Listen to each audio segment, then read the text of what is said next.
तो देखिए अभी तक हम लोगों ने कल हम लोगों ने लास्ट जो टॉपिक्स पढ़ा था 14वां लेक्चर था।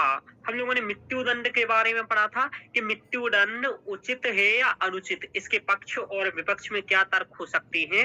और आज हमें लोकतांत्रिक देश की दृष्टि से क्या, जहां हम मानवाधिकारों की बात करते हैं, जहां हम अनुच्छेद 21 के तहत प्राण और दैहिक स्वतंत्रता की बात करते हैं, उस स्थिति में क्या मृत्युदंड देना उचित होगा या अनुचित होगा?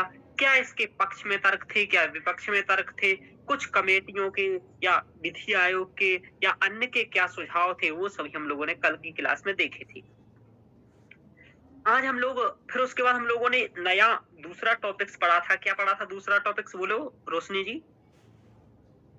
जी सर, मृत्युदंड। इसके बाद 3 नए आपराधिक कानून। न्याय संहिता। जी, आपराधिक कानून के बारे में पढ़ा था। तो तीनों के नाम याद है किसी को? बता सकते हो नाम तीनों के जो कल जो पढ़े थे? भारतीय सर, एक न्याय संहिता। BNS हाँ, भारतीय न्याय संहिता। संहिता। दूसरा क्या था? भारतीय भारतीय नागरिक सुरक्षा संहिता। हाँ ठीक है। BNSS जी। फिर था भारतीय साक्ष्य अधिनियम। तो ये इस प्रकार का भारतीय साक्ष्य अधिनियम, इस प्रकार से ये तीनों कानून जो नए आए हुए थे, ये जो प्रतिस्थापित आईपीसी, ठीक है, जो कि 1960 का था, है ना, 1860 का था, सीआरपीसी जो 1873 का था, है ना, और इसके बाद इंडियन एविडेंस एक्ट जो 1872 का था। इन तीनों की जगह पर जो ये 3 कानून आए थे, इनके बारे में हम लोगों ने समझा था। आज की क्लास में हम कुछ टॉपिक्स और न्यायपालिका के हैं, उसके बारे में अध्ययन करेंगे। तो आज हम पढ़ेंगे भारतीय न्यायिक व्यवस्था की अमेरिका व ब्रिटेन के साथ तुलना। यानी कि भारतीय न्यायपालिका, अमेरिकी न्यायपालिका और ब्रिटेन की न्यायपालिका, इनमें मूलतः क्या अंतर है और क्या समानताएं हैं, इसके बारे में हम लोगों को अध्ययन करना है। लेकिन एक, चूंकि आपकी एक यूनिट ही लगी हुई है सिलेबस में, यदि आपने देखा हो कि भारतीय संविधान की अन्य देशों के साथ तुलना, लगा हुआ है क्या? हाँ सर, सर। लगा। हाँ, तो वो, और चूंकि हम लोग एक साथ न्यायपालिका अध्ययन कर रहे हैं, तो न्यायपालिका के संबंधित जितने टॉपिक्स होंगे उनको हम क्या करेंगे कि उन्हीं को हम यहाँ देखेंगे। क्योंकि हमने भारतीय न्यायिक व्यवस्था अमेरिका से ग्रहण की है। कहाँ से ग्रहण की है? अमेरिका। यानी कि अमेरिका से हुबहू ग्रहण नहीं की, कुछ उपबंध हमने अमेरिका से ग्रहण किए। चूंकि अमेरिका का सबसे पहले न्यायिक व्यवस्था के बारे में बहुत अच्छा मॉडल रहा, इसलिए हम लोगों ने उसके मॉडल का अनुसरण किया। तो अमेरिका का मॉडल क्या है और भारतीय मॉडल क्या है, इसको हम देखेंगे। दूसरा ये देखेंगे कि हमने अपनी संसदीय सरकार का स्वरूप किससे ग्रहण किया है, बोलो। ब्रिटेन। जी, हमने अपनी संसदीय सरकार का स्वरूप ब्रिटेन से ग्रहण किया। तो फिर हम लोगों ने ये क्यों किया कि भाई जो न्यायिक व्यवस्था है वो अमेरिका से क्यों ग्रहण की? समझ पा रहे हो ऐसी बात? जी सर। तो ब्रिटेन की न्यायिक व्यवस्था क्यों हम लोगों ने ग्रहण नहीं की, ये हम देखेंगे। और अमेरिकी न्यायिक व्यवस्था क्यों ग्रहण की, ये देखेंगे। क्वेश्चन क्या बनते हैं? क्योंकि देखो हम लोगों ने अमेरिका से ग्रहण की है, तो क्वेश्चन भी अमेरिका के संदर्भ में ही बनता है। लेकिन यूके से ग्रहण नहीं की, इसलिए भी बनता है कि भाई यूके से ग्रहण क्यों नहीं की। तो अमेरिका और यूके के कॉन्स्टिट्यूशन इंपॉर्टेंट है हमारे लिए, इसलिए इन दोनों से हम तुलना करेंगे। अब एक क्वेश्चन आया है 2014 का, इसको आप पढ़िए एक बार, है ना। क्या लिखा है ये? 2020 का क्वेश्चन है, इसे पढ़िए। हाल के समय में भारत और यूके की न्यायिक व्यवस्थाएं अभिसरणीय एवं अपसरणीय होती प्रतीत हो रही हैं। दोनों राष्ट्रों की न्यायिक कार्यप्रणाली के आलोक में अभिसरण एवं अपसरण के मुख्य बिंदुओं को आलोकित कीजिए। इसका मतलब समझ पा रहे हो रोशनी जी क्या है? हाँ सर, कुछ कुछ। बताइए। पहले दिन हम लोगों ने ये क्वेश्चन समझा था, क्या समझ पा रही हो, क्या पूछना चाह रहा है?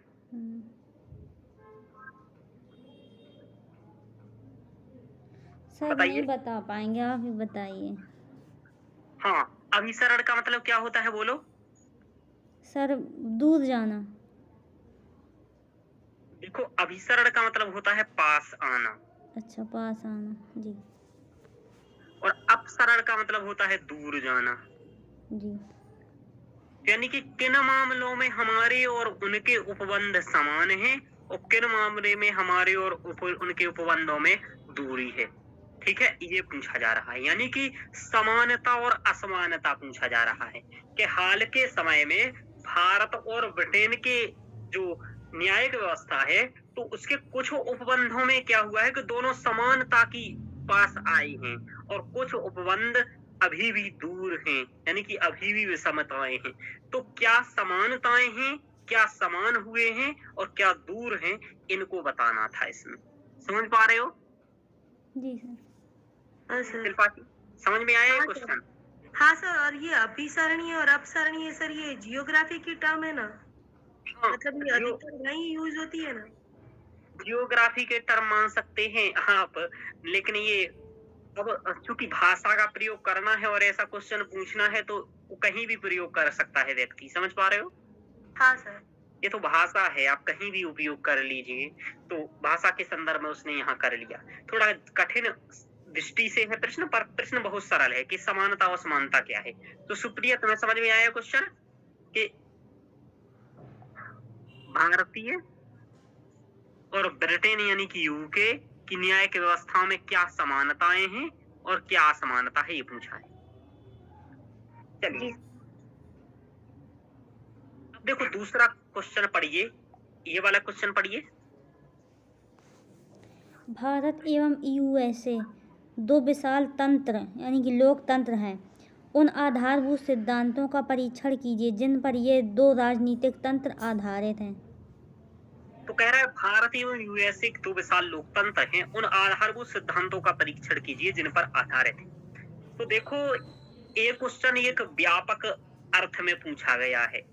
यहाँ हमें अपनी अमेरिका से के संबंध में और भारत के संबंध में क्या दोनों में समानताएं हैं, उनको पूछने का प्रयास करा है कि क्या ऐसे सिद्धांत हैं जो दोनों में समान हैं और लोकतांत्रिक, जैसे मौलिक अधिकार यहाँ पर है, मौलिक अधिकार वहां पर है, न्यायिक प्रणाली यहाँ पर है, न्यायिक प्रणाली वहां पर है, स्वतंत्र न्यायपालिका यहाँ है, स्वतंत्र न्यायपालिका वहां है।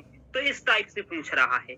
तो इसमें आप कंप्लीट तो न्यायपालिका का नहीं लिखेंगे, लेकिन एक पॉइंट न्यायपालिका का लिखेंगे। समझ पा रहे हो? जी सर। ठीक है शिल्पा जी? हाँ आगे सर। आगे देखो, और क्वेश्चन क्या बना, कह रहा भारत व अमेरिका न्यायिक प्रणाली में समता व असमानता की तत्वों की विवेचना कीजिए। ये संभावित है, यानी कि मेक ने बनाया है कि भारतीय व अमेरिकी न्यायिक प्रणाली में क्या समानताएं हैं और क्या असमानताएं हैं, दोनों बताइए। तो ये क्वेश्चन ऐसा बन सकता है, हालांकि सीधे तौर पर ऐसा घुमा करके भी पूछ सकता है। तो ये तीन क्वेश्चन आपको लिखने हैं इस आज के टॉपिक्स के संदर्भ में कि एक तो भारत और अमेरिका की व्यवस्था में क्या समानता है, क्या असमानता है, एक भारत और ब्रिटेन की व्यवस्था में क्या समानता है और असमानता है। ये दोनों क्वेश्चन लिखना है पढ़ने के बाद आपको, और ये भी लिख सकते हैं। ये अभी नहीं लिखिएगा, ये वाला और ये वाला लिखिएगा। समझ पा रहे हो? हाँ सर। और यदि तैयार करते जाएंगे, लिखते जाएंगे, तब तो अच्छा रहेगा। देखिए, मैं रोज पहले सबसे आकर के PYQ ही आपको बताता हूँ। क्यों? क्योंकि मैं यही मेरा है कि आप आकलन इसी से करें कि भाई PYQ में क्या क्वेश्चन आ रहे हैं और पढ़ने के बाद सॉल्व हो रहे हैं या नहीं हो रहे हैं। बाकी कोई मतलब नहीं है इसके अलावा, ध्यान रखिएगा। अब देखते हैं हम अमेरिकी न्यायपालिका और भारतीय न्यायपालिका में क्या अंतर है और क्या समानता है। हम लोगों ने न्यायपालिका में के बारे में बहुत सारी चीजों को पढ़ा है, यहाँ भी कुछ पढ़ेंगे, तो देख लीजिए। देखिए क्या होता है अमेरिकी उच्चतम न्यायालय में। तो अमेरिकी उच्चतम न्यायालय की कुछ विशेषताएं देख रहे हैं कि उच्चतम न्यायालय के न्यायाधीश की नियुक्ति हेतु योग्यता निर्धारित नहीं, यानी कि अमेरिकी न्यायपालिका में उच्चतम न्यायालय के न्यायाधीश के लिए कोई योग्यता का निर्धारण नहीं है, जैसे भारत में है। भारत में क्या है कि भारत में ये है कि भारत में योग्यताएं हैं, लेकिन क्या है कि 2 या 2 से अधिक उच्च न्यायालय में न्यायाधीश रह चुका हो 5 वर्ष तक, उच्च न्यायालय या फिर उच्च न्यायालय का 10 वर्ष तक अधिवक्ता रह चुका हो, या राष्ट्रपति की नजर में कानून का ज्ञाता हो, ऐसा व्यक्ति ही न्यायाधीश बन सकता है। समझ पा रहे हो? तो पहला अंतर देखा आपने जी सर। न्यायाधीश के मामले में। ठीक है शिल्पा जी, कि हमारे यहाँ न्यायाधीशों की क्या होती हैं, योग्यताएं होती हैं, और वहाँ क्या नहीं होती हैं, बोलो। योग्यता निर्धारित नहीं की गई है योग्यता वहाँ। निर्धारित नहीं। Very good. अब देखो दूसरा पॉइंट देखो। सर योग्यता निर्धारित नहीं तो ऐसे कोई भी सर ये बन जाते हैं लॉयर या जज। नहीं, उसमें उसके लिए ऐसा कोई भी नहीं बनता होगा। वहाँ ये है कि भाई परीक्षा के माध्यम से ऐसा होता होगा कि मतलब ज्ञान के आधार पर। यहाँ भाई ज्ञान तो मान लीजिए किसी को 1 वर्ष पढ़ करके इतना ज्ञान हो जाए कि वो 10 वर्ष के अधिवक्ता से ज्यादा ज्ञानी हो, तो भाई क्या जरूरत है 10 वर्ष के अधिवक्ता होने की। समझ पा रहे हो? हाँ सर। तो जो ज्यादा ऐसे लोग होते हैं वो क्या करते हैं, डायरेक्ट टेस्ट को बढ़ावा, मतलब वो योग्यता को महत्ता देते हैं। ऐसी योग्यता कि डायरेक्ट व्यक्ति में योग्यता दिखे। समझ पा रहे हो? हाँ सर। ऐसा। अब भले ही कितना ज्ञाता हो, लेकिन यदि 10 वर्ष तक अधिवक्ता नहीं रहा या न्यायाधीश नहीं रहा तो वो नहीं बन पाएगा। तो इन डिले होता है इस प्रकार की चीजों में। दूसरा, राष्ट्रपति द्वारा नियुक्त एवं राष्ट्रपति का निर्णय अंतिम होता है। वहां जो नियुक्ति होती है न्यायाधीशों की, वो राष्ट्रपति करता है। कौन करता है नियुक्ति? राष्ट्रपति। राष्ट्रपति। और भारत में भी कौन करता है न्यायाधीशों की नियुक्ति, बोलो? राष्ट्रपति। हाँ, लेकिन वहां का जो राष्ट्रपति है उसने यदि कह दिया कि सुप्रिया को ही मुख्य न्यायाधीश बनाना है, तो सुप्रिया ही मुख्य न्यायाधीश बनेगी। यानी कि इसमें न्यायालय का रोल नहीं है वहां पर। लेकिन भारत में क्या है, कॉलेजियम का विमर्श अनिवार्य होता है। यानी कि राष्ट्रपति को कॉलेजियम की बात माननी होती है। समझ पा रहे हो? जी सर। हाँ सर। तो ये अंतर हो गया। यानी कि सीनेट को सलाह देता है, यानी कि राष्ट्रपति क्या करता है, सीनेट को सलाह देता है और विचार विमर्श के बाद नियुक्ति हो जाती है। ऐसा तो कुल मिलाकर के राष्ट्रपति जो चाहता है वही वहां होता है। लेकिन यहाँ ऐसा नहीं है, यहाँ कॉलेजियम प्रणाली की व्यवस्था है और कॉलेजियम का विमर्श राष्ट्रपति के लिए मानना अनिवार्य हो जाता है। ये एक हम लोगों ने अंतर देखा। और अंतर देखते हैं तो इसी तरीके से हम लोगों को अंतर समझने हैं। अब देखो वहां क्या है कि न्यायाधीशों की सत्यनिष्ठा पर प्रश्न चिन्ह उठाने की जनता को शक्ति है। समझ पा रहे हो कि ये व्यक्ति भ्रष्ट है, ये ईमानदार नहीं है, वहां ऐसा उठा सकते हैं। सूचना को प्रमाणित करने हेतु सीनेट की न्यायिक समिति द्वारा जांच भी की जाती है। यानी कि हम ये कह सकते हैं कि ये न्यायाधीश बहुत है, दुष्ट है, खराब है और इसलिए इसकी जांच की जाए, तो यहाँ सीनेट की न्यायिक समिति द्वारा जांच होती है। भारत में ऐसा कोई प्रावधान या जनता की ऐसी कोई शक्ति नहीं है कि हम मुख्य न्यायाधीश के प्रति ऐसा कुछ कह सकें। केवल भारत में एक ही मात्र तरीका है हटाने का, वो है इम्पीच, यानी कि महाभियोग। समझ पा रहे हो? जी सर। इम्पीच के माध्यम से हम हटा सकते हैं उसे। और वहां ये है कि भाई आरोप ही लगा दिया, मान लो कुछ लोगों ने कि भ्रष्ट है, तो उस आरोप लगाए की जांच होती है और यदि भ्रष्ट पाता है तो उसको हटा दिया जाता है। समझ पा रहे हो? हाँ सर। तो ये अंतर है, ध्यान रखिएगा। ये अंतर देखा और अंतर बताता हूं। यहाँ क्या होता है कि न्यायाधीश की नियुक्ति के संदर्भ में पूर्ण रूप से पारदर्शिता एवं जन सहभागिता होती है। यानी कि वहां क्या है कि न्यायाधीश की जो नियुक्ति होती है उसमें पूर्ण रूप से पारदर्शिता है। लेकिन भारत में न्यायिक प्रणाली में अपारदर्शिता है और संसद की भी सहभागिता नहीं है। वहां संसद की सहभागिता होती है, लोगों की सहभागिता होती है। यहाँ लोगों की सहभागिता तो छोड़ दो आप, संसद की भी सहभागिता नहीं है। समझ में आ रहा रोशनी, ये अंतर आया? जी सर। हाँ, ये बहुत सरल है, इतने ज्यादा नहीं है। आगे देखो, न्यायाधीश का कोई क्या है, न्यायाधीश का कोई निश्चित कार्यकाल नहीं है। वहां पर क्या नहीं है, न्यायाधीश का कोई निश्चित कार्यालय नहीं है। लेकिन यदि 70 वर्ष तक सेवानिवृत्ति होती है तो सेवारत न्यायाधीश के समान वेतन भत्ता मिलता है। यानी कि सेवारत न्यायाधीश के समान वेतन भत्ता मिलता रहता है। यानी कि जैसे आप यदि 70 वर्ष के बाद रिटायर्ड होते हैं, ठीक है, आप 70 वर्ष के बाद सेवानिवृत्ति लेते हैं, 70 वर्ष के बाद, तो आपको जितना वेतन नौकरी करते मिल रहा था उतना ही मिलेगा बाद में भी। समझ पा रहे हो? जी सर। लेकिन भारत में आधा हो जाता है। क्या हो जाता है? आधा। हाँ, यानी कि 1.5 लाख मिल रहा था तो 75,000 मिलने को हो जाएगा। लेकिन वहां उतना ही मिलते रहता है यदि 70 वर्ष तक, क्योंकि वहां पैसे की कोई कमी नहीं है, ध्यान रखिए। और भारत में लेकिन क्या है, भारत में कार्यकाल निश्चित है। जैसे कि उच्चतम न्यायालय के मामले में कितना कार्यकाल है? 65 वर्ष, और उच्च न्यायालय के संदर्भ में 62 वर्ष। तो ये हमारे यहाँ क्या है, कार्यकाल निर्धारित है। और आगे देखते हैं, अमेरिका में किसी भी अभियुक्त को जमानत से वंचित नहीं किया जा सकता है। यानी कि किसी भी व्यक्ति को आप ऐसा नहीं कर सकते कि मतलब जिस पर आरोप लगा है और आरोप लगा है तो उसे जमानत मिलती ही है वहां। समझ पा रहे हो रोशनी जी? जी सर। ऐसा क्यों होता है, बोलो, ऐसा क्यों होता है रोशनी जी? पर्याप्त धन है सर। नहीं, इसलिए उसे जमानत मिलती है जी।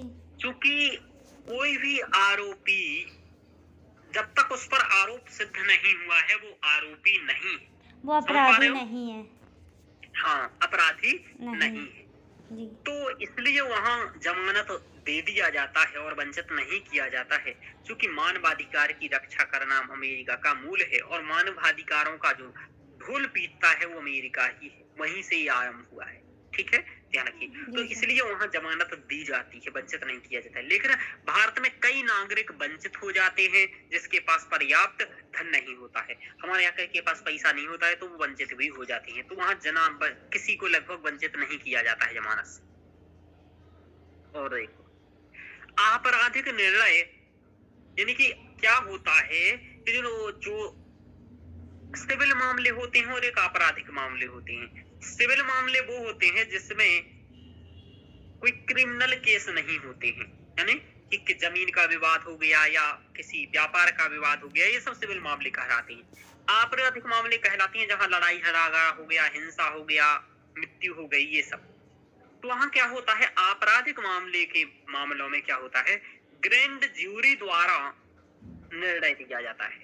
अब ये ग्रैंड ज्यूरी क्या है, ये लगभग 12 सदस्यों की एक समूह होता है जो सरकार द्वारा चयनित किए जाते हैं। समुदाय में ऐसी होता है, यानी कि सरकार जिन समुदाय का चयन कर देती है। जैसे कि हमारे यहाँ जो कार्यपालिका है, तो ऐसी अमेरिका की जो कार्यपालिका है, कार्यपालिका जिन 12 सदस्यों को नियुक्त कर देगी वही सदस्य आपराधिक मामले का निर्णय करेंगे।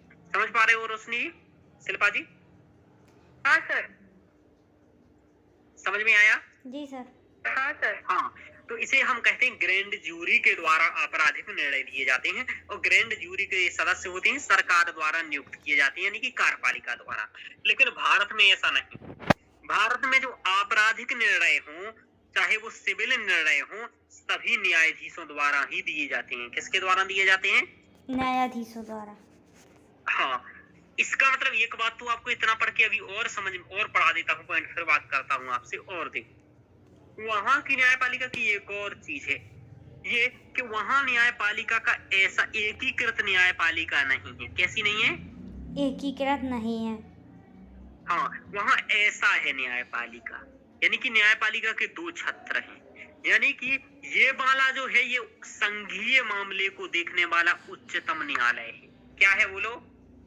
उच्चतम न्यायालय, सर्वोच्च ये न्यायालय। केवल वह संघीय मामलों को देखता है, यानी कि या फिर ऐसे मामलों को देखता है जिनको राज्यों द्वारा सहमति दी गई है कि उच्चतम न्यायालय देखेगा। समझ पा रहे हो शिल्पा जी इस बात को? हाँ सर।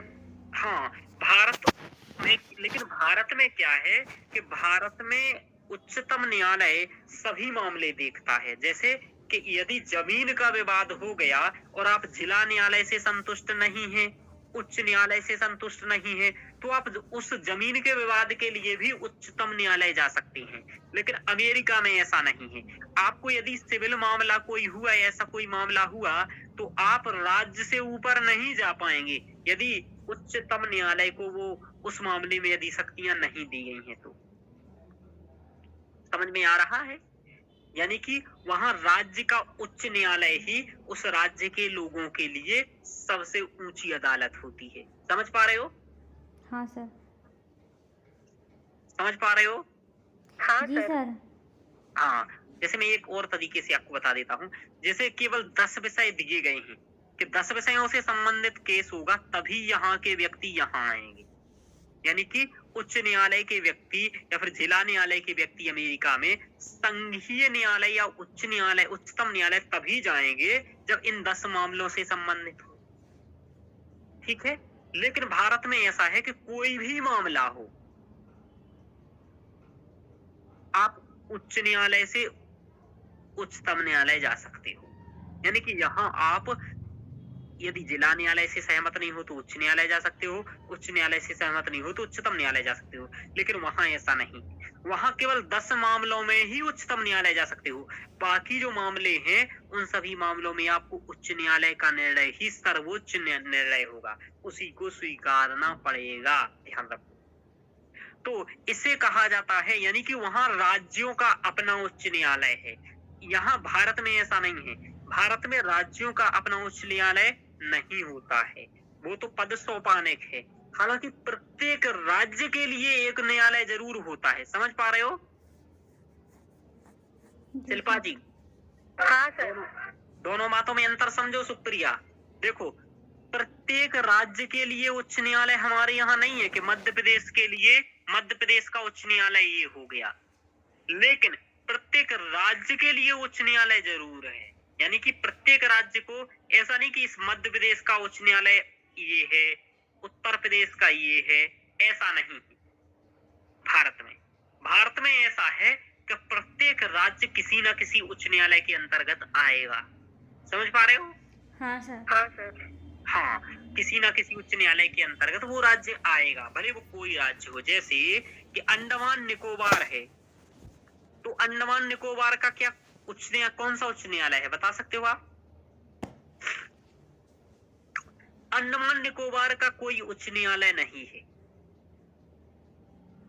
लेकिन अंडमान निकोबार किसी न किसी उच्च न्यायालय के अंतर्गत आता है। वो कौन सा उच्च न्यायालय है? सर तो वो आंध्र उच्च न्यायालय प्रदेश या तमिलनाडु का होगा कोई। कोलकाता। कोलकाता है सर। हाँ, ठीक है। अच्छा जी। तो ऐसा है, तो ऐसे इस तरीके से ये काम होता है कि उच्च न्यायालय के अंतर्गत आते रहते हैं चीजों को। तो ये है यहाँ भारत में, यानी कि भारत में प्रत्येक राज्य कोई ना कोई उच्च न्यायालय के अंतर्गत आएगा। जैसे कि चंडीगढ़ उच्च न्यायालय है, कौन सा है बोलो? चंडीगढ़, हरियाणा और पंजाब का। हाँ, तो हरियाणा और पंजाब का नहीं, चंडीगढ़ उच्च न्यायालय के अंतर्गत हरियाणा और पंजाब आते हैं। समझ में आ रहा? जी सर जी। हाँ, तो ये न्यायालय के अंतर्गत आते हैं, न्यायालय इनके अंतर्गत नहीं आता है। ध्यान रखो बात। समझ में आ रहा? जी सर। जैसे मैं आपको बताता हूँ, ये है भारत, समझो बात, ये है भारत। अब भारत में क्या किया हमने, ऐसे ये न्यायालय बना दिया। एक न्यायालय का क्षेत्राधिकार इतना हो गया, एक का इतना हो गया, एक का इतना हो गया, एक का इतना हो गया, एक का इतना हो गया, एक का इतना हो गया। अब देखो कितने गोले हो गए, 1 2 3 4 5 और 6। अब 6 गोले में ये इतना भारत आ गया। यानी कि भले इस 6 के अंतर्गत 10 राज्य आ जाएं, उससे मतलब नहीं है, लेकिन वो 6 न्यायालय के अंतर्गत ही सभी राज्य आ जाएंगे। यानी कि राज्य न्यायालय के अंतर्गत आते हैं। ध्यान रखो, तो एक न्यायालय के अंतर्गत 2 राज्य भी आ सकते हैं, एक राज्य भी आ सकता है। तो किसी राज्य का कोई न्यायालय नहीं है, न्यायालय के अंतर्गत राज्य है और उस राज्य को उस न्यायालय की सेवाएं मिलती हैं। समझ पा रहे हो? जी सर। जैसे मध्य प्रदेश राज्य को उच्च जो आपका कौन सा जबलपुर उच्च न्यायालय है उसकी सेवाएं मिलती है। चलिए, तो ये बात समझ में आया आप लोगों को? जी सर। हाँ सर। हाँ, लेकिन अमेरिका में इसका उल्टा है। अमेरिका में प्रत्येक राज्य का अपना उच्च न्यायालय है। बोलो क्या है? प्रत्येक राज्य का अपना उच्च न्यायालय। यानी कि अमेरिका में 50 राज्य है। कितने राज्य हैं? 50। 50 राज्य। तो 50 के 50 न्यायालय भी है, लेकिन भारत में ऐसा नहीं, ध्यान रखो। भारत में वर्तमान में 25 उच्च न्यायालय हैं। कितने हैं? 25 उच्च न्यायालय। हाँ, एक बार सर्च कर लीजिएगा ये डाटा। चलिए आगे चलते हैं हम लोग। तो ये हम लोगों ने देखा, और तो ये हमारी भारतीय न्यायपालिका में और अमेरिका में भिन्नता है। आपने ये चीजें समझा, और तो आपको क्या समझ में आया, बोलो। आपको क्या लगा कि अमेरिका की न्यायिक प्रणाली ज्यादा शक्तिशाली है या भारतीय? बोलो। अभी और पढ़ लीजिए। चलो अभी हम लोगों ने क्या पढ़ा? असमानताएं, समानताएं सर। पढ़ लीजिए दोनों की। फिर लास्ट में मैं ये वाला क्वेश्चन आपसे करूंगा। समानताएं और पढ़ लीजिए। 25 न्यायालय है सर 25 है। 25वां अमरावती है सर। हाँ। हाँ, वेरी गुड। तो 25वां लास्ट बार अमरावती है, वेरी गुड। चलिए अब थोड़ा सा हम लोग और पढ़ लेते हैं। अभी तक हम लोग जो पढ़ रहे थे, दोनों में असमानताएं पढ़ रही थी, भारतीय न्यायपालिका में और अमेरिका में। हम लोगों ने ज्यादा पॉइंट पढ़े हैं, पेपर में कुछ पॉइंट भूल भी जाएंगे, आप ध्यान रखिएगा। असमानताएं देख लेते हैं। देखिए संवैधानिक सर्वोच्चता भारत में भी है, यानी कि न्यायालय किसके आधार पर कार्य करेगा, यानी कि ना न्यायालय सर्वोच्च है अमेरिका में, ना ही संसद सर्वोच्च है, ना ही कार्यपालिका सर्वोच्च है। सर्वोच्च क्या है, बोलो? संविधान। और ऐसी ही संवैधानिक सर्वोच्चता भारत में। तो संवैधानिक सर्वोच्चता का सिद्धांत वहां अपनाया गया है, संवैधानिक सर्वोच्चता का सिद्धांत यहाँ भी अपनाया गया है। संवैधानिक सर्वोच्चता का मतलब क्या होता है, बोलो? क्या होता है मतलब, बताओ? संविधान सर्वोच्च है मतलब। इसका अभिप्राय क्या है? इसका अभिप्राय सर ये है कि संविधान के अनुसार ही सभी कार्य होंगे, और जैसे कोई या राष्ट्रपति है, उपराष्ट्रपति है, न्यायालय है, न्यायाधीश है, कोई प्रधानमंत्री है, या कोई निचले तबके का धरातलीय स्तर का कोई मजदूर व्यक्ति है, वो सभी संविधान के अनुसार सभी समान हैं, मतलब जी, जी संविधान के अंतर्गत है, यानी कि कुल मिलाकर के ये कि भले प्रधान में कार्यपालिका हो, न्यायिका हो, विधायिका हो, इन सबसे ऊपर संविधान है। ये भी संविधान के दायरे में रह करके कार्य करेंगे। ये संविधान से बड़ी नहीं है, चाहे वो भले प्रधानमंत्री आपके क्यों ना हो, राष्ट्रपति क्यों ना हो, मुख्य न्यायाधीश क्यों ना हो। समझ पा रहे हो सुप्रिया? सब संविधान से नीचे ही है, ध्यान रखो। ये संवैधानिक सर्वोच्चता कहलाती है, ठीक है। और क्या और भी कोई सर्वोच्चताएं होती हैं? हाँ बिल्कुल होती है। कहीं कहीं न्यायिक सर्वोच्चता हो जाती है। क्या हो जाती है? न्यायिक सर्वोच्चता, यानी कि न्यायालय सर्वोच्च है वहां का। कहीं कहीं संसदीय सर्वोच्चता हो जाती है। क्या हो जाती है? संसदीय सर्वोच्चता, यानी कि वहां की संसद जो कहेगी वही न्यायालय मानेगा, वही कार्यपालिका मानेगी। ऐसा कहाँ है? यह है यूके में, ब्रिटेन में। कहाँ है? ब्रिटेन में। तो संसदीय सर्वोच्चता कहाँ है? ब्रिटेन में। भारत में क्या है? संवैधानिक सर्वोच्चता। अमेरिका में क्या है? संवैधानिक सर्वोच्चता। ध्यान रखो, संवैधानिक सर्वोच्चता को कहते हैं कॉन्स्टिट्यूशनल सुप्रीमेसी। ध्यान रखिएगा। देखो, स्वतंत्र न्यायपालिका भारत में है और स्वतंत्र न्यायपालिका अमेरिका में। समझ पा रहे हो? स्वतंत्र न्यायपालिका का मतलब ये कि स्वतंत्र न्यायपालिका का मतलब ये होता है कि न्यायपालिका किसी के दबाव में कार्य नहीं करती है। न्यायपालिका निष्पक्ष ढंग से कार्य करती है। उसे ये है, जैसे इसका उदाहरण कैसा है कि देखो, राष्ट्रपति थे ना, एक राष्ट्रपति थे अमेरिका के, निक्सन थे। उनको कुछ हो गया था, उनके मंत्री इत्यादि पर कोई गलती हो गई थी, या तो न्यायालय ने जो आदेश दिए उनको मानना पड़ा था निक्सन को, और इन्हें अपनी जो भी गलती थी उसको स्वीकार किया इन्होंने। तो ये उदाहरण दिखाता है कि वहाँ राष्ट्रपति जो कि राज्य का प्रमुख है, कार्यपालिका का और विधायिका का प्रमुख, कार्यपालिका का प्रमुख है, तो उसको भी क्या मानना पड़ा, न्यायपालिका की बात स्वीकारनी पड़ी। समझ पा रहे हो शिल्पा जी? हाँ सर। इसी से स्पष्ट होता है कि वहाँ विधायी सर्वोच्चता नहीं है, संसदीय सर्वोच्चता नहीं है, न्यायिक सर्वोच्चता नहीं है, वहाँ संवैधानिक सर्वोच्चता है। ऐसे ही भारत में भी न्यायिक सर्वोच्च पालिका स्वतंत्र है।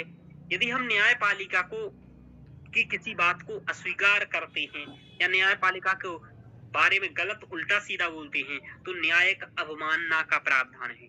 न्यायिक अवमानना क्या होती है? न्यायिक अवमानना जानते हो शिल्पा जी क्या होती है? सर चलिए सर याद नहीं आ रहा है। कोई बात नहीं, रोशनी जी बताइए क्या होती है न्यायिक अवमानना? सर जैसे सुप्रीम कोर्ट ने या इसने कोई निर्णय दिया, कोई आदेश दिया और उसको हम नहीं माना गया तो ये न्यायिक अवमानना हुई सर, इस प्रकार। हाँ, यानी कि किसी ने कोई बात कही, न्यायालय ने कोई बात कही शिल्पा जी, सुप्रिया, और हम लोग नहीं मानते हैं। जैसे न्यायपालिका ने कहा अभी SBI से कि तुम भाई जो बॉन्ड है, चुनावी बॉन्ड, ठीक है, इनके बारे में जानकारी दो, और यदि ये चुनावी बॉन्ड के बारे में जानकारी नहीं दे तो ये क्या हुआ, ये न्यायिक अवमानना हुआ। क्या हुआ बोलो शिल्पा जी? न्यायिक अवमानना। हाँ, जैसे सुप्रिया, न्यायिक ऐसे अवमानना। एक और उदाहरण से समझा देता हूँ। जैसे सुप्रिया तुम हो, मम्मी ने कहा कि सुप्रिया सब्जी बना लेना शाम 7 बजे तक जब मैं वापस आऊं खेत से, और यदि सुप्रिया तुमने इस बात को नहीं माना और इग्नोर कर दिया और शाम को मम्मी आई 7 बजे और उन्होंने पूछा बन गई सुप्रिया सब्जी, आपने कहा नहीं मम्मी, तब ये क्या कहलाया, आपकी मम्मी की अवमानना। तो क्या बोलेंगे इसे, मम्मी अवमानना। जी सर। हाँ, और ऐसे ही न्यायिक अवमानना है कि न्यायालय की बात, यदि न्यायालय ने किसी को कोई आदेश दिया और यदि उसको नहीं माना, जैसे सुप्रिया किसी को दंड देता है न्यायालय, किसी से कोई कार का आदेश, जैसे मैंने बताया था पटाखे बैन करने का आदेश, समझ में आ रहा? समझ में आ रहा? जी सर। और नहीं माने तो ये न्यायिक अवमानना कहलाएगी। तो न्यायिक अवमानना का सीधा साधा मतलब कि न्यायालय की बात को ना मानना। समझ में आ रहा? न्यायालय की बात को न स्वीकारना ही न्यायिक अवमानना है। चलिए, तो हमारे यहाँ कोई न्यायिक अवमानना नहीं कर सकते, क्यों, मतलब हमारे यहाँ स्वतंत्र न्यायपालिका है, कोई हस्तक्षेप भी नहीं करेगा। दूसरा देखो, ऐसे भी न्यायिक स्वतंत्रता आप जान सकते हो कि हमने आपको पढ़ाया था राष्ट्रीय न्यायिक नियुक्ति आयोग, पढ़ाया था NJAC, याद आ रहा है किसी को? जी सर। हाँ सर। ये कब बना था? 2014। जी, और इसको क्या कर दिया गया था बोलो? असंवैधानिक। असंवैधानिक घोषित कर दिया था। किसने किया था? सर्वोच्च न्यायालय। हाँ, तो देखो इसको असंवैधानिक घोषित कर दिया, इसका मतलब क्या है कि हमारे यहाँ संविधान से ऊपर क्यों कर दिया था बोलो? क्या माना था उसने, न्यायालय ने, कि ये क्या है, न्यायपालिका की स्वतंत्रता के विरुद्ध है, न्यायपालिका की स्वतंत्रता के विरुद्ध है, इसलिए हम इसे असंवैधानिक घोषित करते हैं। तो इससे अच्छा उदाहरण कोई नहीं हो सकता है, क्यों रोशनी जी? हाँ सर। हाँ, ध्यान रखिएगा। चलिए, तो ये समझ में आया जी सर कि हमारे यहाँ स्वतंत्र न्यायपालिका है, अमेरिका में भी स्वतंत्र न्यायपालिका है, हमारे यहाँ भी संवैधानिक सर्वोच्चता है, अमेरिका में संवैधानिक सर्वोच्चता है। देखो, विधायिका व कार्यपालिका से स्वतंत्र न्यायपालिका, यानी कि विधायिका और कार्यपालिका से स्वतंत्र न्यायपालिका अमेरिका में, भारत में विधायिका व कार्यपालिका से स्वतंत्र न्यायपालिका है, यानी कि यहाँ पर भी विधायिका और कार्यपालिका से स्वतंत्र है और वहां भी स्वतंत्र है, यानी कि दोनों जगह पर स्वतंत्र है। तो ये समानताएं तो पढ़ रहे हैं हम लोग, इसलिए आप लोगों को दोनों चीजें समान दिख रही हैं। समझ पा रहे हो? जी सर। हाँ सर। हाँ, और क्या है कि नागरिकों के मौलिक अधिकारों का रक्षक कौन है? न्यायपालिका अमेरिका में। तो भारत में भी मौलिक अधिकारों का संरक्षक कौन है? न्यायपालिका।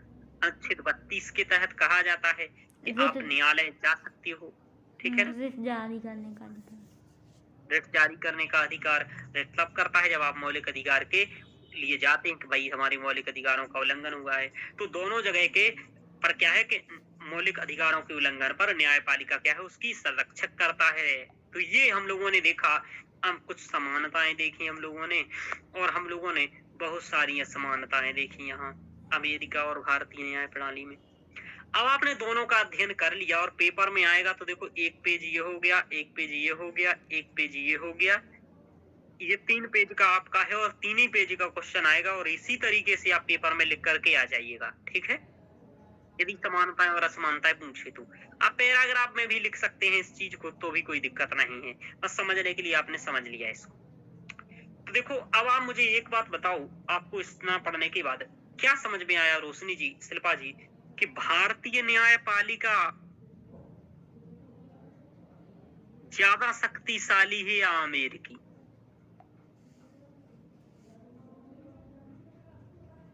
बोलो। सर दोनों बराबर लग रहे हैं। हैं? बोलो। भारतीय न्यायपालिका ज्यादा शक्तिशाली है या अमेरिकी न्यायपालिका? और ये क्वेश्चन हर व्यक्ति के दिमाग में आता है, लेकिन भारतीय न्यायपालिका शक्तिशाली है। कैसे?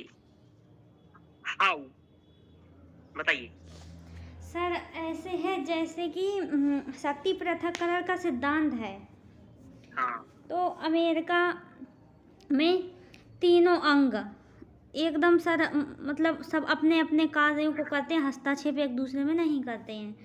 लेकिन भारत में जो तीनों अंग हैं ये नियंत्रण और संतुलन के साथ शक्ति पृथक्करण सिद्धांत को अपनाया गया है। तो भारतीय न्यायपालिका तो सर जहाँ भी मतलब उसको ऐसा लगता है कि मानवाधिकारों का उल्लंघन हो रहा है या संविधान का जो मूल उद्देश्य है इसका उल्लंघन हो रहा है या कुछ हो रहा, तो सर ये वो दखल देती है ना सर, इस प्रकार का शायद कुछ। और सर एक वो केशवानंद भारती वाद दे दिया उसने, उससे भारतीय न्यायपालिका काफ़ी हद तक मजबूत हो चुकी है। लेकिन ऐसा अमेरिकी न्यायपालिका में शायद ऐसा नहीं है सर। वेरी गुड, बहुत अच्छा बहुत अच्छा। क्योंकि एक तो ये है कि हमारे पास जो मूल ढांचे का कंसेप्ट है न्यायपालिका के पास, कि मूल ढांचा के तहत भाई संविधान की सुरक्षा करना और कह देना कि भाई ये संविधान की इसके अंतर्गत आता है, ये सब मूल ढांचे का उल्लंघन है, तो किसी भी विधि को असंवैधानिक घोषित करने वाली एक जो शक्ति है ये एक अधिक शक्ति है अमेरिका से। समझ पा रहे हो? तो ये भी आप एक लिख सकते हो। समझ में आ रहा? असमानता में लिख पाओगे शिल्पा जी कि भारत में मूल भारतीय न्यायपालिका मूल ढांचे का संविधान की सुरक्षा के लिए मूल ढांचे का अनुप्रयोग करती है, लेकिन अमेरिका में मूल ढांचे जैसा कोई कंसेप्ट नहीं। समझ पा रहे हो? हाँ सर। हाँ, समानता में एक बात और लिख सकते हो, दोनों भारतीय न्यायपालिका न्यायिक समीक्षा करती है और अमेरिकी न्यायपालिका भी न्यायिक समीक्षा करती है, ठीक है, संविधान की। तो ये हो गया। तो लेकिन मूल ढांचे वाला जो कंसेप्ट है हमारे यहाँ वो अमेरिका के पास नहीं है। मूल ढांचे का मतलब ये होता है कि संविधान के तहत कुछ ऐसे उपबंध होते हैं जिन्हें समय समय पर न्यायपालिका बताती रहती है कि मूल ढांचे के अंतर्गत आते हैं। तो यदि उनका उल्लंघन कोई भी कानून कर रहा हो तो वो कानून खत्म हो जाता है, समाप्त हो जाता है, शून्य हो जाता है, असंवैधानिक हो जाता है। समझ पा रहे हो? जी सर। तो ऐसा अमेरिका के पास कोई मूल ढांचा नहीं कि जिसके तहत वहां की न्यायपालिका कह पाए कि भाई ये मूल ढांचे का उल्लंघन है इसलिए इसको हम रद्द कर रहे। ऐसा वहां कुछ नहीं। तो एक तो इस मामले में वहां कमजोर है अमेरिकी न्यायपालिका। दूसरी आप देख रहे हो यहाँ राष्ट्रपति की नियुक्ति, मतलब नियुक्ति में राष्ट्रपति का वहां बहुत बड़ा योगदान है कि नहीं? है देख रहे हो? हाँ सर। लेकिन भारत में कॉलेजियम है, तो यानी कि यहाँ कार्यपालिका और विधायिका की भूमिका नहीं है नियुक्ति में, लेकिन वहां कार्यपालिका की भूमिका स्पष्ट दिखाई दे रही है। तो ये दिखाई देता है कि कार्यपालिका क्योंकि कार्यपालिका भी 50% मामलों में स्वयं वादी होती है। समझ पा रहे हो? जी सर। जैसे समझो कि शिल्पा जी आपके पैसे किसी कलेक्टर ने नहीं दिए, किसी मामला हो गया और आपका कलेक्टर के ने नहीं दिए, आपको आपके साथ बदतमीजी की, आपके पैसे खा गया। तो कलेक्टर एक सरकार का आदमी है, राज्य का व्यक्ति है कि नहीं है शिल्पा जी? राज्य का हाँ सर। व्यक्ति है। तो यदि अब राज्य का व्यक्ति है और कार्यपालिका ही क्या कर रही हो, उसमें निर्णय कर रही हो, तो वो किसके पक्ष में करेगी बताइए? उसी आईएएस के पक्ष में करेगी कि नहीं करेगी बताइए? क्यों रोशनी जी? बिल्कुल करेगी सर। क्यों करेगी? क्योंकि भाई वो उसी का आदमी है, वो कार्यपालिका का ही वहां न्यायाधीश बैठा है और कार्यपालिका का ही आईएएस है, दोनों कार्यपालिका के ही हैं। और इतना तो ऊपर स्तर पर पकड़ होती ही है, एक दूसरे से बात हो जाए और ये हो जाए तो वो न्यायाधीश पक्का उसी आईएएस के पक्ष में देगा। यानी हाँ कि सर। कोई भी अपराध हो वो राज्य के विरुद्ध ही होता है, और यदि राज्य ही निर्णय करने लगे तो फिर गलत है ये। जैसे अभी मैंने अभी वो क्या था, फैक्ट चेक यूनिट। हाँ सर। एक ये फैक्ट चेक यूनिट में यही कहा मुख्य सीजीआई ने, चंद्रचूड़ ने, कि भाई ये आप फैक्ट चेक कर रहे हो ये तो गलत है। क्योंकि कोई सोशल मीडिया पर ये फैक्ट चेक यूनिट क्या करती है, मैं आपको एक बात बता दूं तो ध्यान से सुनिएगा शिल्पा जी, सुप्रिया। ये फैक्ट चेक यूनिट ये करती है कि सोशल मीडिया पर यदि कोई फेक न्यूज वायरल हो रही है तो उसको बताती है कि ये फेक है या नहीं है। यानी कि कोई भी न्यूज फेक है या नहीं है वो फैक्ट चेक यूनिट डिसाइड करती है। तो ये जो डिसाइड करती है, तो ये फैक्ट चेक यूनिट किसका है? सरकार का है। और कोई भी न्यूज किसके बारे में होगी? सरकार के बारे में होगी। तो भाई हाँ सर। सरकार ही निर्णय कर रही है ना यहाँ कि ये न्यूज सही है या गलत है। ठीक है, इसलिए न्यायालय ने ऐसा कहा कि भाई ये गलत है, तुम नहीं कर सकते ये, ध्यान रखो। तो ऐसा बात है कि 50% मामलों में कार्यपालिका ही वादी होती है, राज्य के प्रति, राज्य के खिलाफ ही मामले होते हैं। इसलिए यदि वही निर्णय देगी तब तो गलत है भाई। जैसे सुप्रिया से मेरी लड़ाई हो जाए और सुप्रिया को ही निर्णय करना हो तो सुप्रिया तो अपने पक्ष में करेंगे ना, करोगी कि नहीं करोगी सुप्रिया? हाँ सर। हाँ, तो ये वाली बात है। तो भाई कार्यपालिका को निर्णय करना है और कार्यपालिका ही निर्णय करेगी तब तो वो अपने ही पक्ष में करेगी। इसलिए ये थोड़ा सा इस मामले में भी भारतीय क्या है, भारतीय न्यायपालिका क्या है, मजबूत है। तो ये दूसरा देखा आपने। तीसरा यहाँ क्या है कि यहाँ एक चीज और है कि यहाँ देखो न्यायाधीशों को थोड़ी सुरक्षा ज्यादा है। देखो केवल इम्पीच में हटाया जा सकता है, जबकि वहां किसी भी मामले में हटा सकते, सत्यनिष्ठा का मामला उठा करके भी हटा सकते हैं। समझ पा रहे हो रोशनी? हाँ सर। हाँ, यहाँ सत्यनिष्ठा का मामला उठा करके इस समिति ने यदि कर दिया तो महाभियोग करके हटा देंगे, लेकिन यहाँ सर केवल पर वहाँ की इम्पीच। भी काफी कठिन प्रक्रिया है, जैसे भारत में कठिन है सर, वहाँ भी है कठिन। हाँ, वहां भी कठिन है, लेकिन ऐसा परेशान करना बार बार न्यायाधीशों को, न्यायाधीश भी तो डरते होंगे ना। हाँ सर ये तो है। हाँ, तो ये है। तो इन मामलों में देख करके क्या समझ में आता है कि अमेरिकी न्यायपालिका से ज्यादा भारतीय न्यायपालिका थोड़ी सी शक्तिशाली है, इसमें नो डाउट, कोई डाउट नहीं है, ये सच में है। ठीक है, जी सर। और फिलहाल की स्थिति में ज्यादा जरूरी है, मतलब फिलहाल की स्थिति में ऐसा देखा जा रहा है कि अभी है न्यायपालिका मजबूत। ध्यान रखो, जी सर। आगे चलते हैं। हालांकि हमारे यहाँ नियंत्रण संतुलन का सिद्धांत है कि परस्पर एक दूसरे के कार्यों का नियंत्रण किया जाता है, इसलिए भी हम मान सकते हैं हमारी न्यायपालिका शक्तिशाली है, जो रोशनी जी आपने कहा था। क्यों? क्योंकि भाई नियंत्रण किया जाता है, वहां नियंत्रण ही नहीं किया जाता है तो फिर बात ही अलग है। चलिए, हालांकि वहां भी किया जाता है नियंत्रण, ये बात ध्यान रखिएगा। अब चलते हैं हम लोग ब्रिटेन की न्यायपालिका में। अब क्या पढ़ेंगे बोलो? ब्रिटेन की न्यायपालिका। ठीक है शिल्पा जी, अब कहाँ की पढ़ना है आपको? तो अमेरिका में इतना ही पढ़ना था आपको।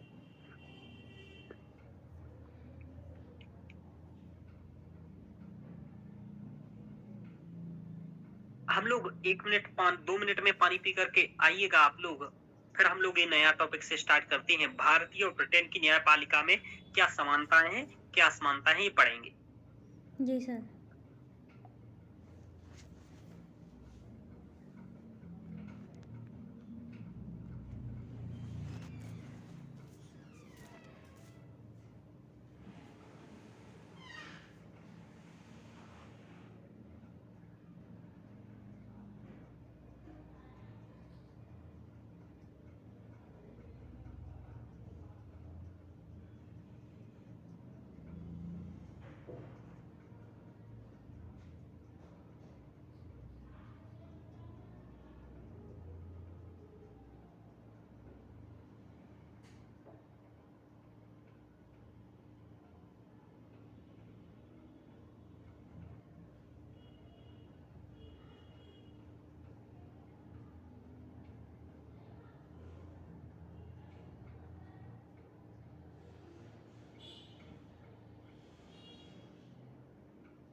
आवाज आ रही है?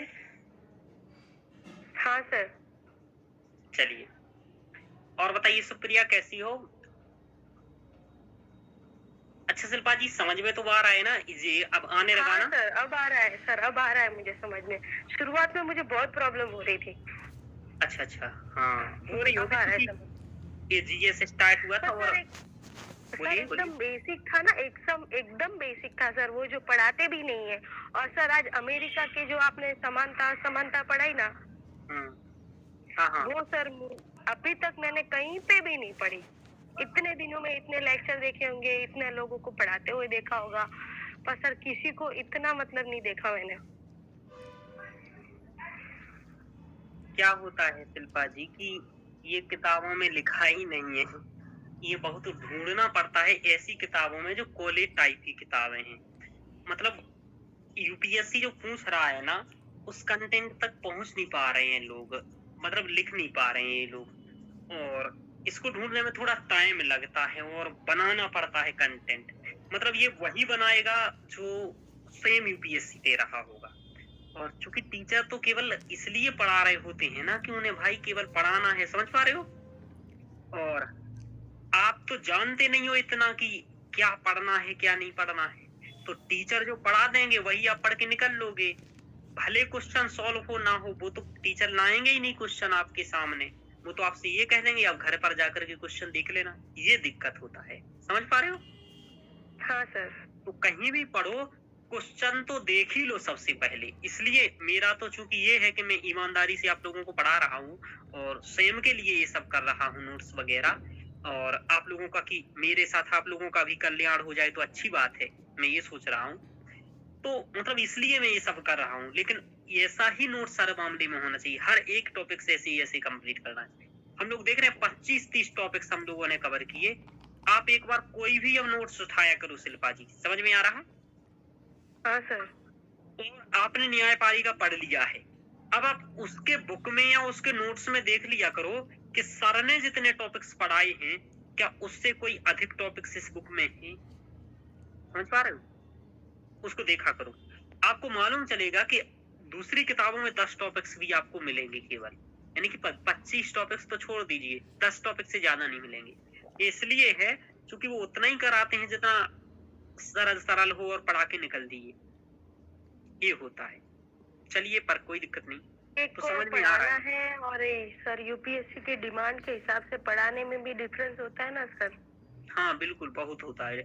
अब लिखने में डिफरेंस होता है। आप ये देखो ना, यहाँ मेरे नोट्स कैसे हैं और वहाँ कैसे होते हैं संस्कृत में, देख हाँ रही हो सर, हाँ सर। कितना अंतर है। और सर एक ये चीज भी होती है, और सर आप है ना क्वेश्चन के हिसाब से चलते हैं। सर मैंने इतने दिनों में ना किसी के मतलब प्रीवियस ईयर के क्वेश्चन भी देखे ना, तो वो सर मतलब ऐसे ही इंट्रो लिखो, उसके बाद बॉडी लिखो, उसके बाद ये कंक्लूजन लिखो, और ये इतने वर्ड का होना चाहिए, ये इतने वर्ड के होना चाहिए, इसमें इतना इम्पोर्टेंट ये क्वेश्चन है, इतना इतना होना चाहिए बस।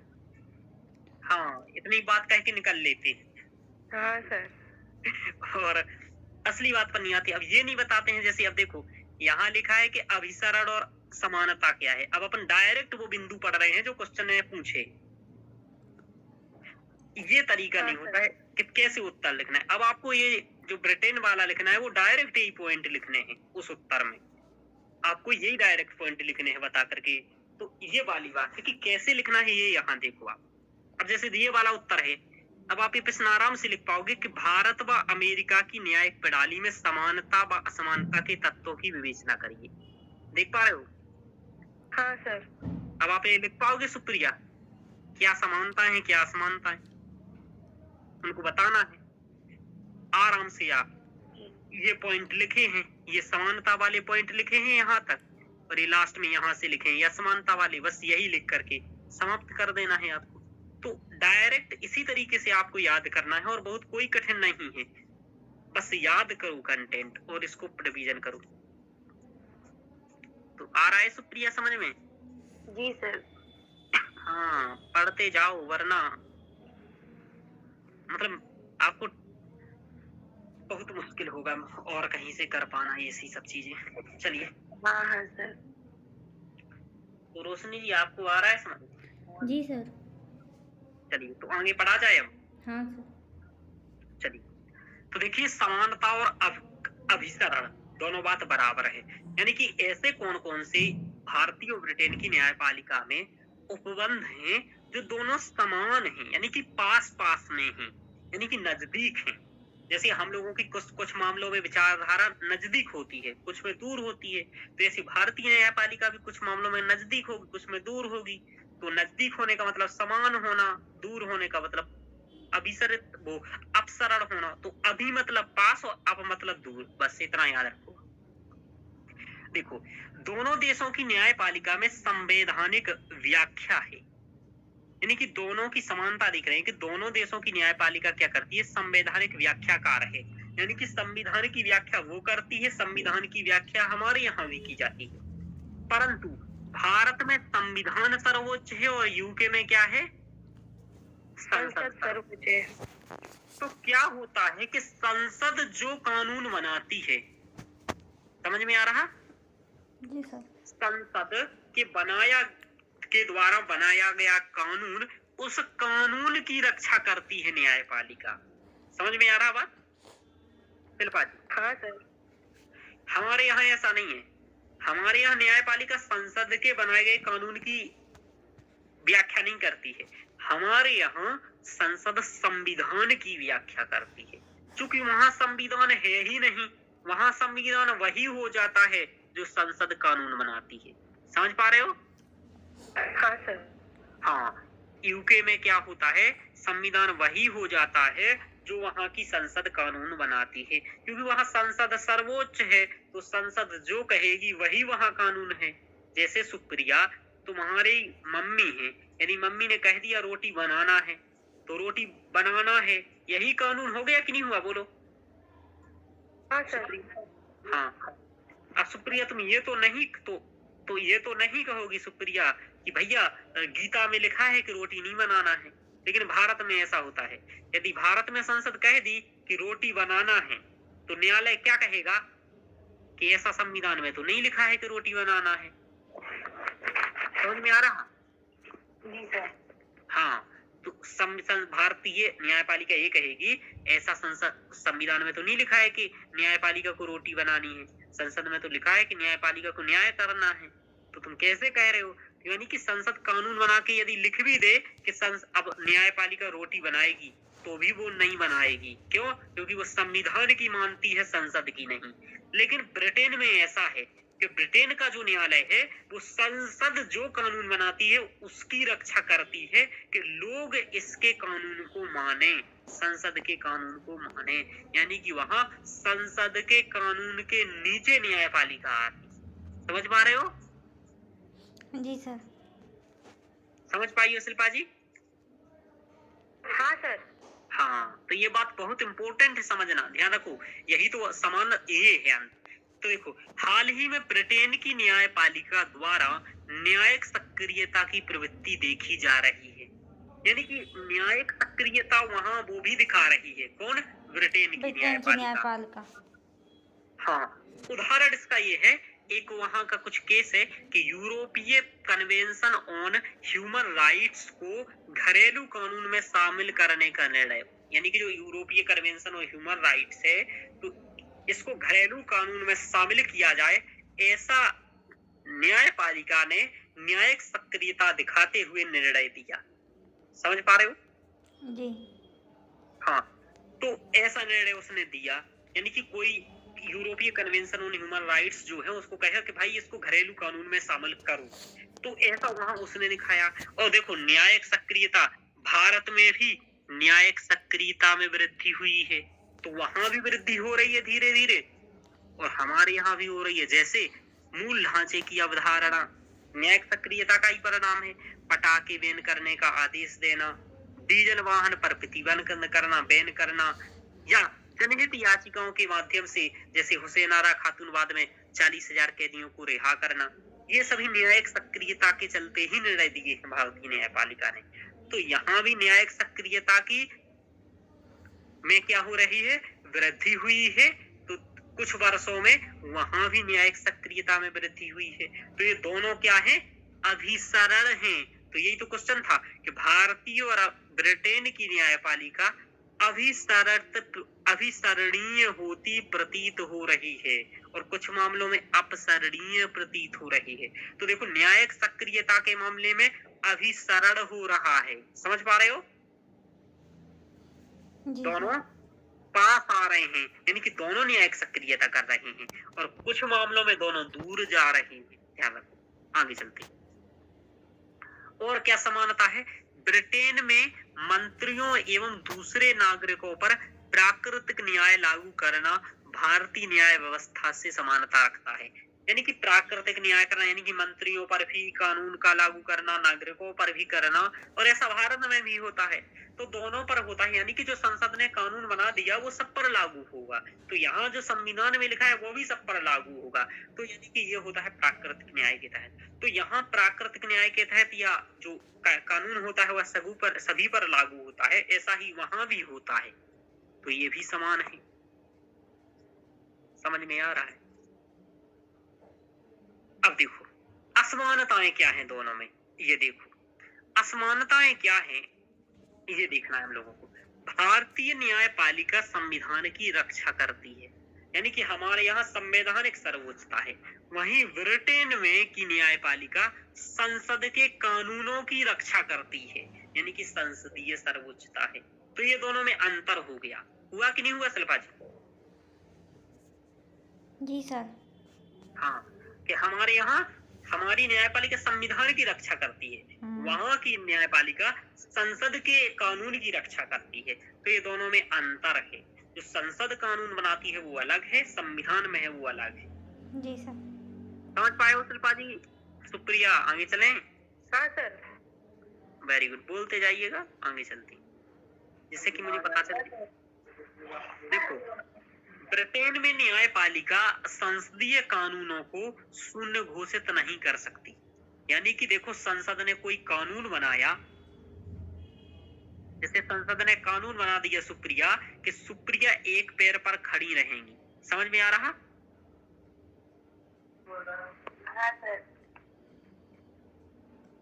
तो वहां का न्यायालय ये नहीं कह सकता है कि सुप्रिया एक पैर पर खड़ी नहीं रहेंगी, ये गलत है और इसको रद्द करो।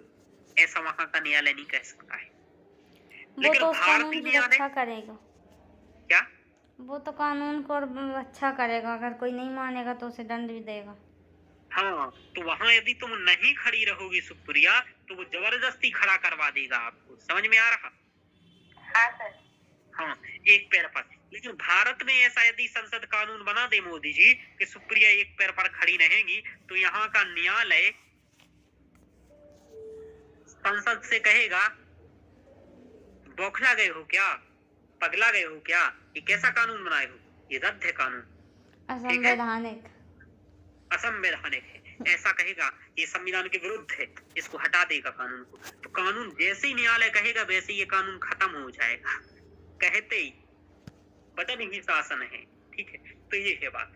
तो ध्यान रखो कि ऐसा है यहाँ और वहां में अंतर, कि ब्रिटेन में न्यायपालिका संसदीय कानूनों को शून्य घोषित नहीं कर सकती, परंतु भारत में ऐसा किया जा सकता है। जैसे चुनावी बॉन्ड योजना को निरस्त कर दिया 2024, अभी 99वां संविधान संशोधन किया गया, इसको संवैधानिक घोषित कर दिया। तो ये करना क्या दिखाता है? ये दिखा रहा है कि भाई यहाँ संविधान के विरुद्ध कुछ नहीं होगा, है ना। यानी कि नीति विरुद्ध ना मारा ही जूता। समझ में आ रहा कि नीति के विरुद्ध जाकर के जूता नहीं मारे जा सकते हैं। चलिए, इसका मतलब समझते हो आप लोग, नीति विरुद्ध ना मारे ही जूता। इसका मतलब है कि नीति के अकॉर्डिंग जूता मारे जा सकते।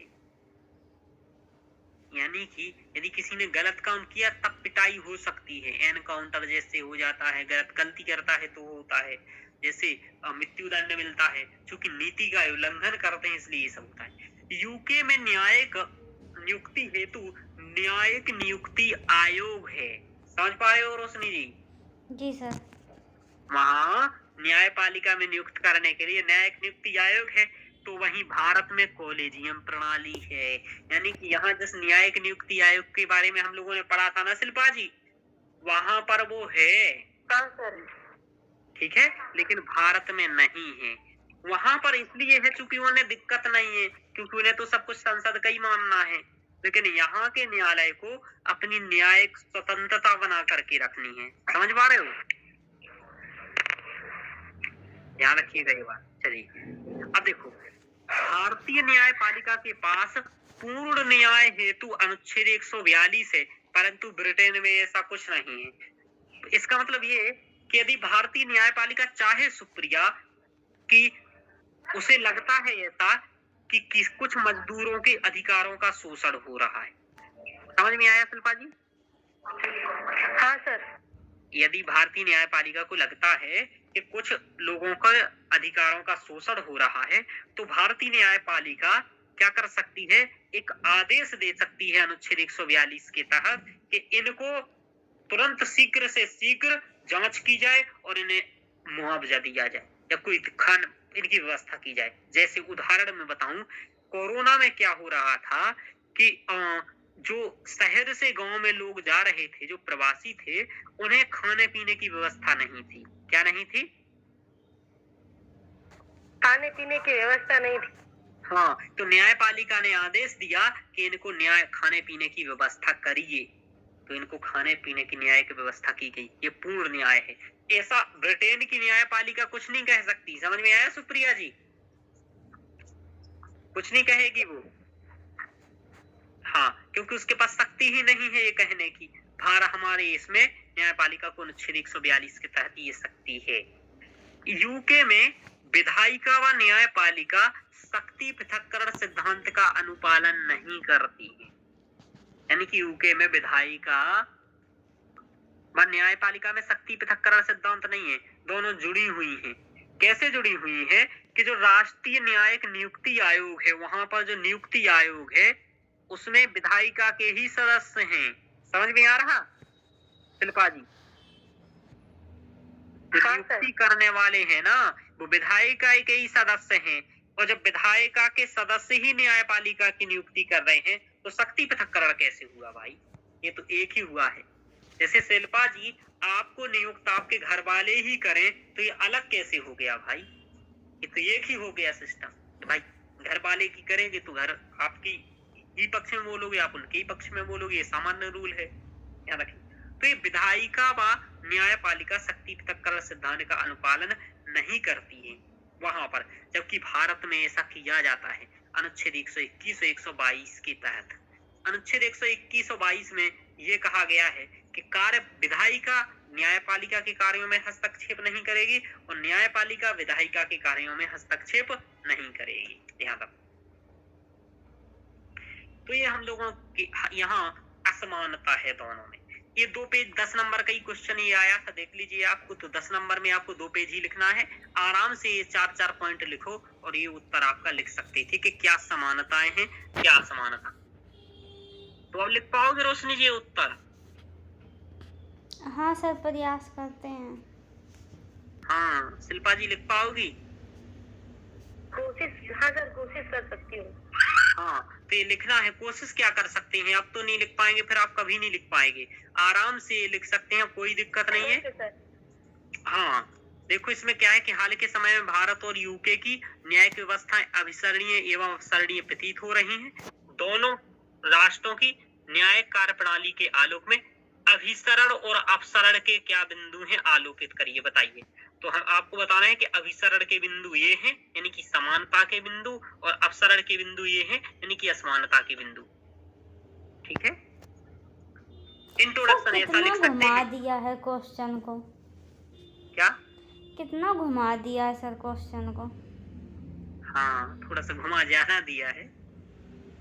अब यूपीएससी है, घुमाएगी नहीं सर तो फिर कैसे? अब अभिसरण अपसरण, अब ये कहीं समझ में आ रहा, समानता असमानता है ये, और ऐसे तो शब्द रख दिए। हाँ थोड़ा जटिल कर दिया पर ठीक है। 10 नंबर का ही था, 150 शब्द लिखने थे, 2 पेज आराम से लिख सकती थी। सर इंग्लिश में ये क्वेश्चन दिया होगा तो उसमें भी इसी अभिसरण या अपसरण या फिर उसका समान या असमान के रूप में वहाँ पे दिया गया है। वहाँ ऐसे होते ही नहीं है शब्द, आपको बताऊं, वहाँ तो एक ही होते हैं शब्द। ठीक है, हाँ सर।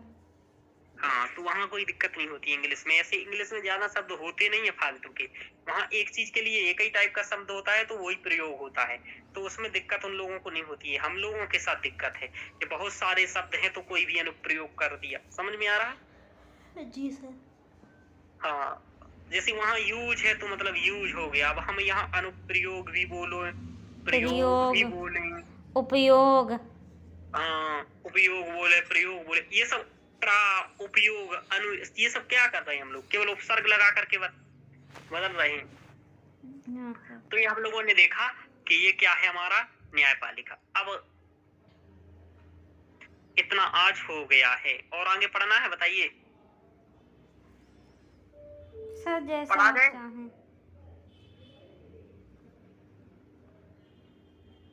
सर आज यहीं तक सही है? यहीं तक ठीक है? हाँ सर ठीक है, तो कल हम लोग अधिकरण के बारे में पढ़ेंगे, और ये कल अधिकरण के बारे में हम लोग पढ़ेंगे और आगे इस लेक्चर को पढ़ेंगे। कोशिश करेंगे कि कल जल्दी से कर पाए। आज वैसे बहुत कम पढ़ा है हम लोगों ने, ठीक है, पर कोई बात नहीं, बहुत सारा पढ़ना है अधिकरण के बारे में, तो अधिकरण के बारे में कल हम लोग पढ़ेंगे। और बता रही हो सुप्रिया कुछ? तो पढ़ाई लिखाई स्टार्ट कर दो, है ना सुप्रिया?